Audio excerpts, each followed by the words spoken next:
Pariisi olümpial on varuväravavahina kaasas hilisem kuulsus Evald Tipner. Esikindlaks on 21-aastane August Lass, kes igapäevaelus töötab Päevalehe raamatukaupluses. Pärast mängu USA-ga juhtub Rahvalehe järgi tähelepanuväärne lugu.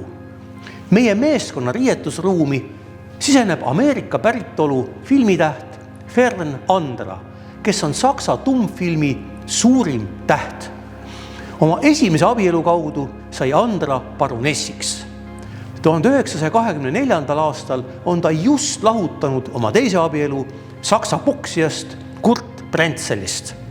Rahvaleht kirjutab: Eesti-Ameerika vaheline jalgpallimäng oli parajasti lõppenud, kui riietusruumi ilmus filminäitlejanna Fern Andra.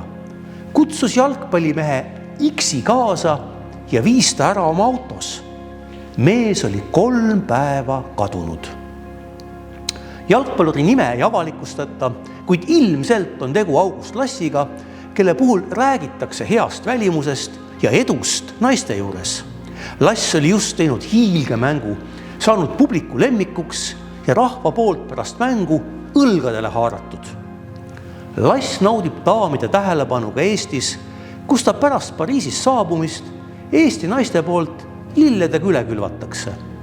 Lilli saadetakse talle pärast mänge ja üheks järjekindlamaks on juristi, poliitiku, mitmekordse ministri ja Eesti Panga esimese presidendi Mihkel Punga tütar Aino, kellest saab August Lassi abikaasa.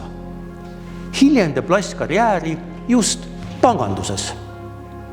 August Lassi õnnetuseks lööb õige pea särama Evald Tipneri täht ning Lass tõrjutakse Eesti koondise väravasuult.